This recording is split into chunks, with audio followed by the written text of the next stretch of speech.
Today I am called upon to honor a man whose name will be joined in the history of our movement with those of Bertrand Russell, Robert Ingersoll, Thomas Paine, David Hume. He's a writer and an orator with a matchless style, commanding a vocabulary and a range of literary and historical allusion far wider than anybody I know. And I live in Oxford, his alma mater and mine. He's a reader whose breadth of reading is simultaneously so deep and comprehensive as to deserve the slightly stuffy word learned, except that Christopher is the least stuffy, learned person you will ever meet.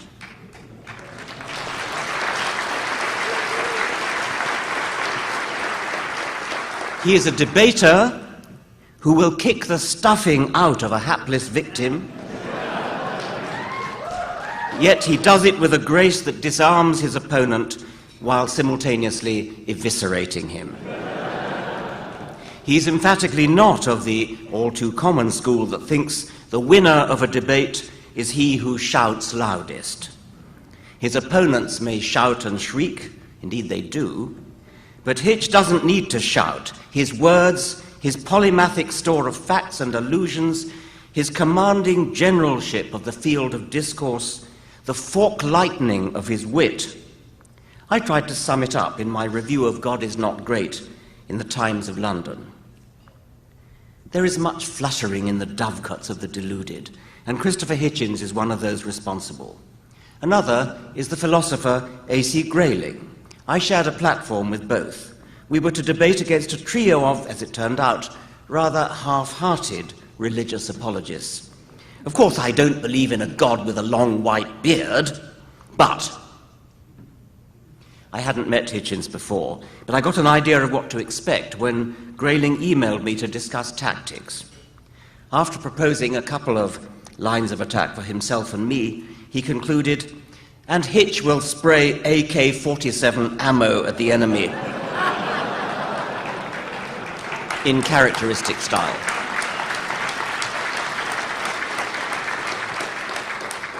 Grayling's engaging caricature misses Hitchens' ability to temper his pugnacity with old-fashioned courtesy. And spray suggests a scattershot fusillade, which underestimates the deadly accuracy of his marksmanship. If you are a religious apologist invited to debate with Christopher Hitchens, decline. His witty repartee, his ready access store of historical quotations, his bookish eloquence, his effortless flow of well-formed and beautifully spoken words would threaten your arguments even if you had good ones to deploy. A string of reverends and theologians ruefully discovered this during Hitchens' barnstorming book tour around the United States. With characteristic effrontery, he took his tour through the Bible Belt states, the reptilian brain of Southern and Middle America, rather than the easier pickings of the country's cerebral cortex to the north and down the coasts. The plaudits he received were all the more gratifying. Something is stirring in that great country. End of quote. Christopher Hitchens is known as a man of the left, except that he's too complex a thinker to be placed on a single left-right continuum. By the way, I've long been surprised that the very idea of a single left-right political spectrum works at all. Psychologists need many mathematical dimensions in order to locate the human personality. And why should political opinion be any different? With most people, it's surprising how much of the variance is explained by the single dimension we call left-right. If you know somebody's opinion on, say, the death penalty, you can usually guess their opinion on taxation or public health. But Christopher is a one-off. He is unclassifiable. He might be described as a contrarian, except that he has specifically and correctly disavowed the title. He's uniquely placed in his own multidimensional space. You don't know what he will say about anything until you hear him say it. And when he does, he will say it so well and back it up so fully that if you want to argue against him, you'd better be on your guard. He's known throughout the world as one of the leading public intellectuals, anywhere. He's written many books and countless articles. He's an intrepid traveller and a war reporter of signal valour. But of course, he has a special place in our affections as the leading intellect and scholar of our atheist secular movement, a formidable adversary to the pretentious, the woolly-minded, or the intellectually dishonest. He's a gently encouraging friend to the young, to the diffident, to those tentatively feeling their way into the life of the freethinker and not certain where it will take them. And I saw this during the signing that we had earlier this afternoon. We treasure his bon mots, and I'll just quote a few of my favourites. From the penetratingly logical, that which can be asserted without evidence can be dismissed without evidence, to the cuttingly witty, everybody does have a book in them, but in most cases that's where it should stay. To the courageously unconventional, Mother Teresa was not a friend of the poor, she was a friend of poverty. She said that suffering was a gift from God. She spent her life opposing the only known cure for poverty, which is the empowerment of women and the emancipation of them from a livestock version of compulsory reproduction.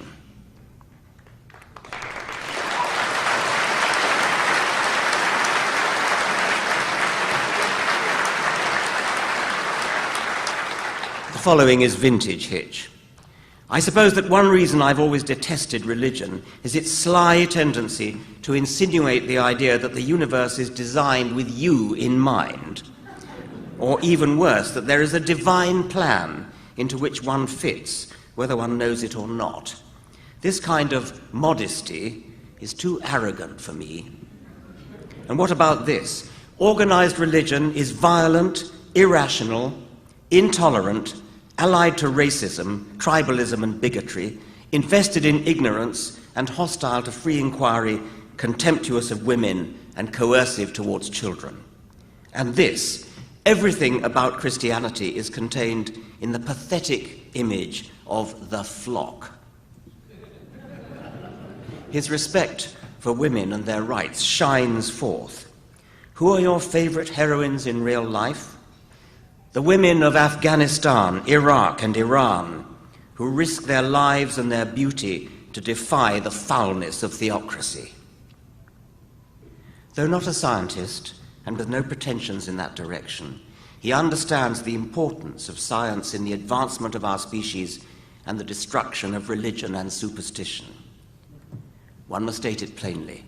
Religion comes from the period of human prehistory when nobody, not even the mighty Democritus, who concluded that all matter was made from atoms, had the smallest idea what was going on. It comes from the bawling and fearful infancy of our species, and is a babyish attempt to meet our inescapable demand for knowledge, as well as for comfort, reassurance, and other infantile needs.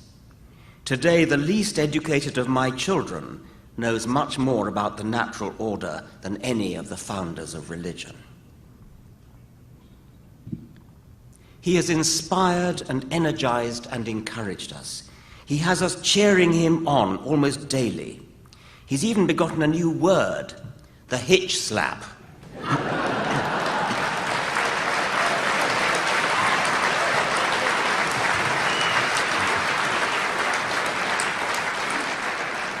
We don't just admire his intellect, we admire his pugnacity, his spirit, his refusal to countenance ignoble compromise, his forthrightness, his indomitable spirit, his brutal honesty. And in the very way he's looking his illness in the eye, he is embodying one part of the case against religion. Leave it to the religious to mule and whimper at the feet of an imaginary deity in their fear of death. Leave it to them to spend their lives in denial of its reality. Hitch is looking it squarely in the eye, not denying it, not giving in to it, but facing up to it squarely and honestly, and with a courage that inspires us all.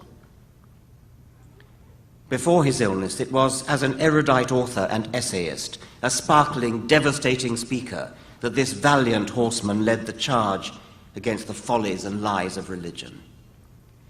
Since his illness, he's added another weapon to his armory, and ours, perhaps the most formidable and powerful weapon of all.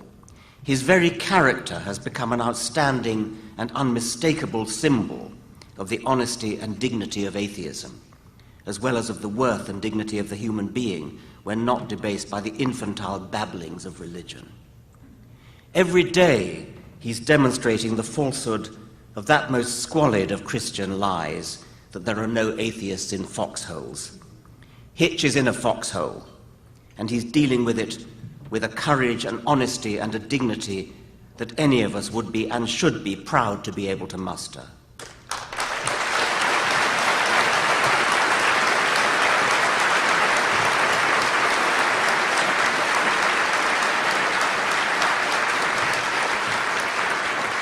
And in the process, he's showing himself to be even more deserving of our admiration, respect, and love.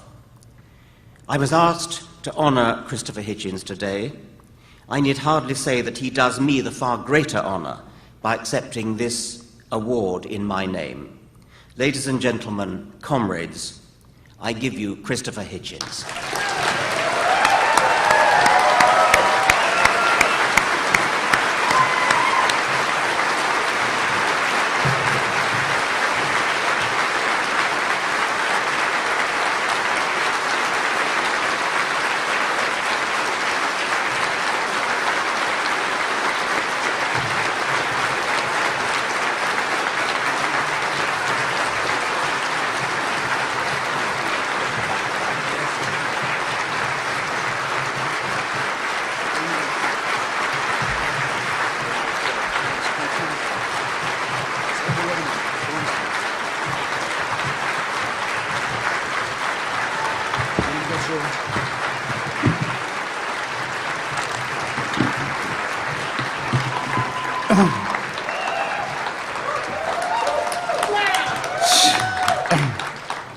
Well, I'm overwhelmed, ladies and gentlemen, brothers and sisters, and I did promise Richard that if my voice didn't go to rags, I would try and speak to you a bit, if that's all right.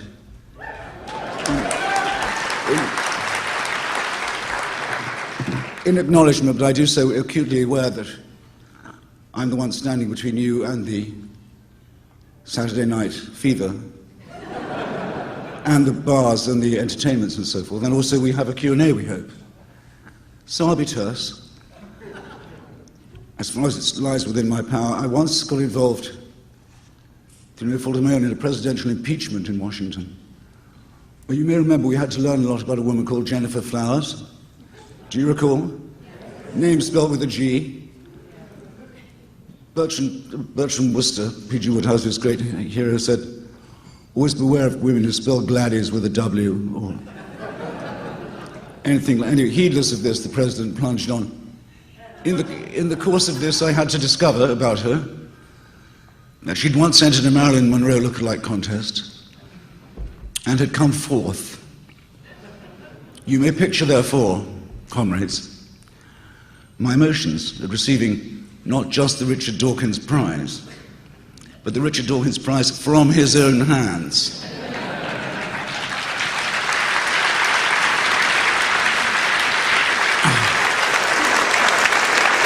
I finally have an inkling of what the bombshell must have been going through. A few years ago, a group of us met in the hospitality as it happened to my house because it was my hometown, to see how we might review the battle against theocracy and theodicy, if you will, and all the rest of them. And because groups like that tend to need a nickname, I'm afraid rather unfortunately got called the Four Horsemen.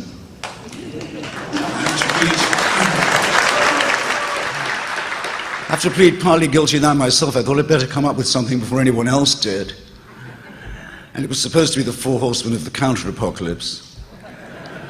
But there it is, we got settled with it, and of course, long may this illusion flourish. It's promoted me to parity with Professors Dawkins and Dennett and Sam Harris.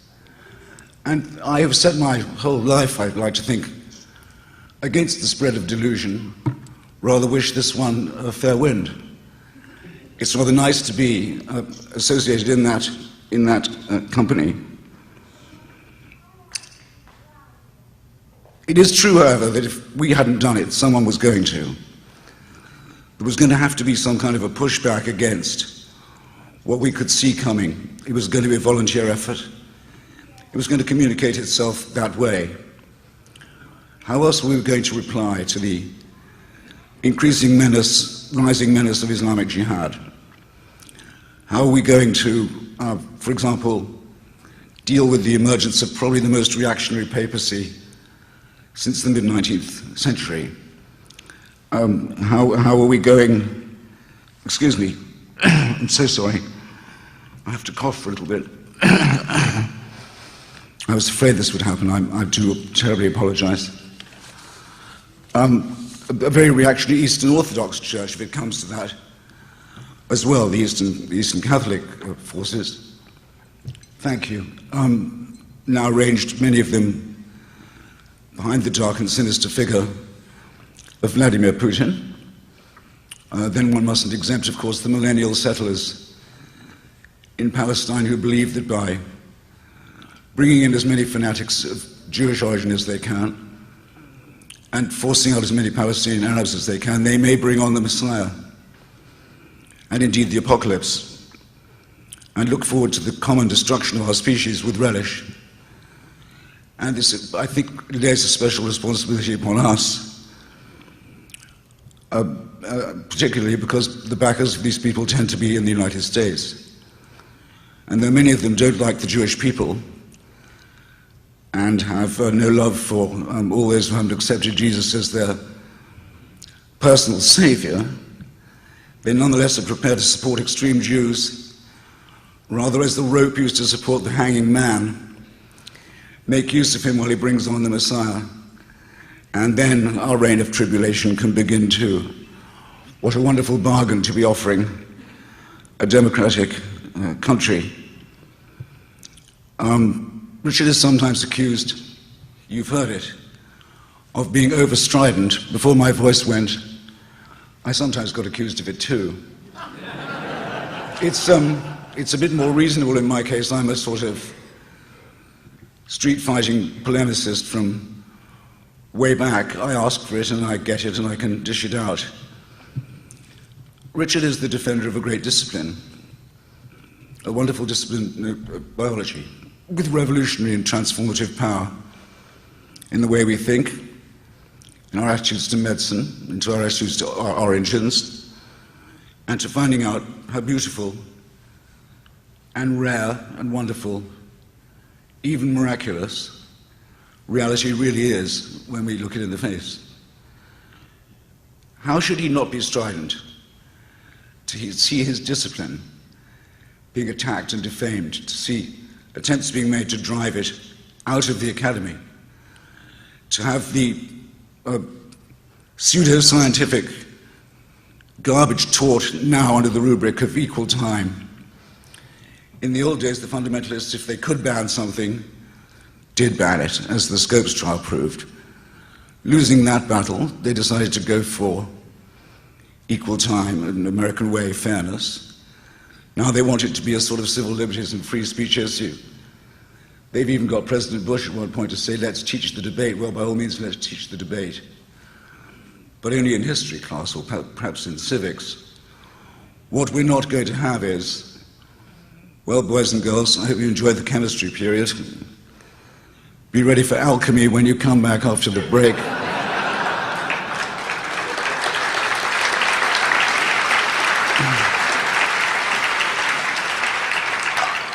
Up with this we will not put. We're not going to have our children stultified and insulted by the teaching of garbage of this kind. And it seems to me an outrage that Richard has fewer friends in his profession, it's for them, I think, to rally and draw the sword and say, with our help too, that this nonsense will not pass. Now, some of you know, well, I guess you all know now, that the words of one of my favorite poets, Ernest Dowson, are quite often with me. Dowson stole them actually from the Roman poet Horace. Non sum qualis eram. I'm not as I was. And though, as I know as well as you do, there's no point in arguing about the actual date or time of departure, because I like to think there would be no good time. I hope you agree with that.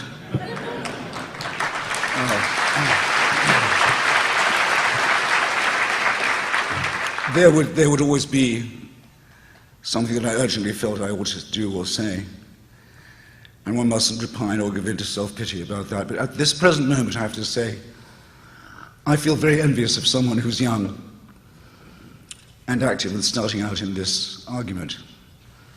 Just think of the extraordinary things that are happening to us.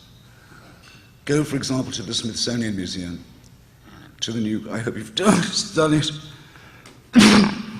to the new Hall of Human Origins. Magnificently curated new exhibition, which shows, among other things, the branch, or branches along which perhaps certainly three, maybe four if you count Indonesia, humanoid, shall we say, anthropoid species died out not very long ago, within measurable distance of 75,000 years or so. Possibly destroyed by us, possibly not, we don't know. We know they decorated their graves. We think they probably had language ability. We don't know if they had souls. I'm sorry, I can't help you. We probably assumed that they were deluded into having some kind of God. But no religion is yet pronounced on these cousins and brothers and sisters of ours, because they don't fit. There's no way of fitting them into the ridiculous story that makes this tape wind round and round again and replay it and lead to us, to the grand solipsistic conclusion that this whole thing is designed with us in mind. But what a wonderful thing to be starting out in this tremendous new field of endeavor. How fabulous it would be if you had a gift for physics to get a job as an intern with Lawrence Krauss, for example, who's just beginning to unravel, as very, very few people have yet dared to do, the idea of the alternate and parallel universe. And with each horizon that we reach, we see more bending beautifully towards and away from us. The knowledge we have, say, not just of the sentience, but also the cognition of animals, is all of it incredibly recent, a matter of decades, and enormously rich, and yet again, very much challenging our own claim to primacy or supremacy in the biosphere, and rich in every possible kind of discovery. I suppose I should begin to close now, because I've said all I wanted to say for myself, and I will join Richard, if I may. You can ask me a question or two with your indulgence, but to say that I'm not going to quit until I absolutely have to, but that please. But there's well, I wasn't finished. I'm not done. Till I absolutely have to.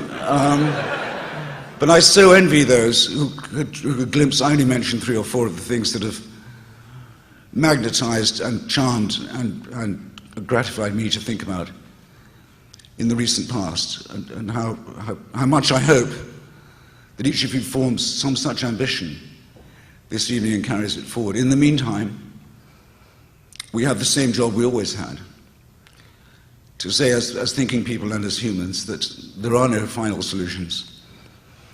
There is no absolute truth. There is no supreme leader.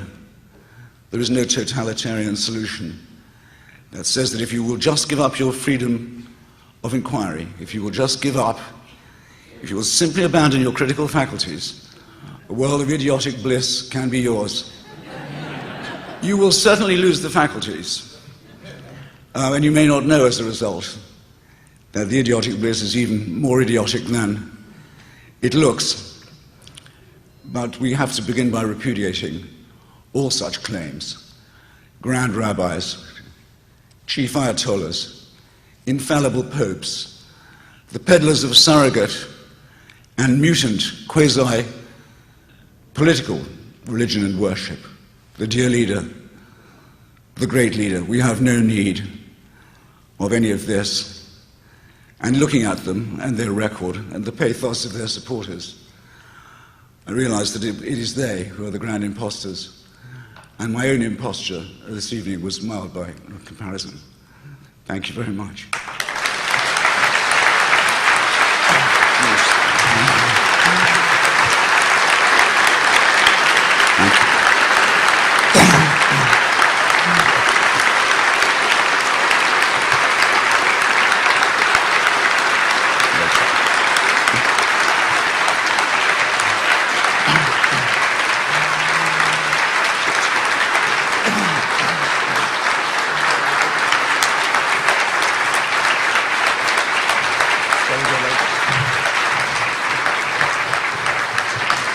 I'm sorry for the freedom.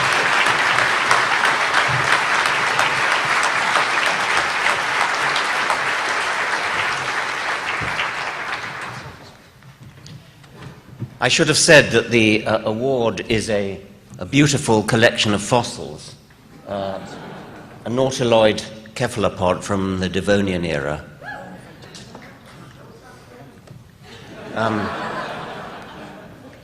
So I guess we're to take questions. So questions to either Christopher or me.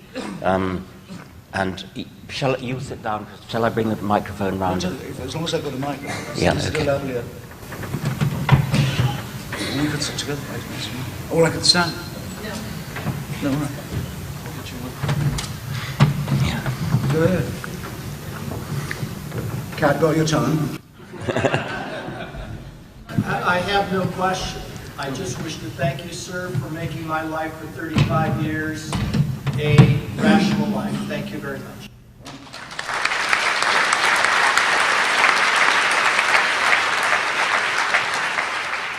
I feel if I vouch that, I acknowledge that I've transformed 35 years ago. Yes, you have. Yes, you That have. seems a bit much, but thank you.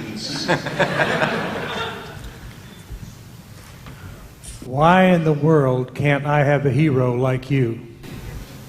Well, because you shouldn't need or want to have heroes. Every time people say, when I'm signing a book, I'm a terrific fan, I say, can I be a fan? I don't want them for one thing, you shouldn't be one for another. I want a critical reader for one.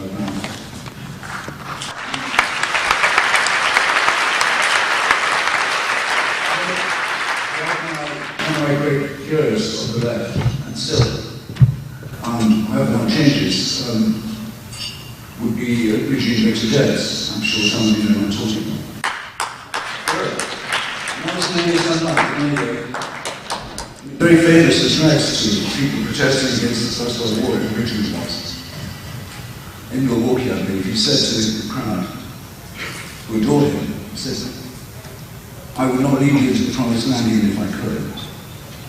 Because if I could lead you out, I could lead you back in again. Or excuse me, if I could lead you in, I could lead you out again, or someone else would lead you wherever they like. We don't want people who are credulous, we don't want people who are worshipful. We want people who take all the sharpest justice of all to make sure their critical faculties are never blunt. And we look forward to being rebutted. We look forward to evidence being presented that they haven't seen yet. We're willing to say that might change my flesh. Now, and only that is needful, I think, for our discourse.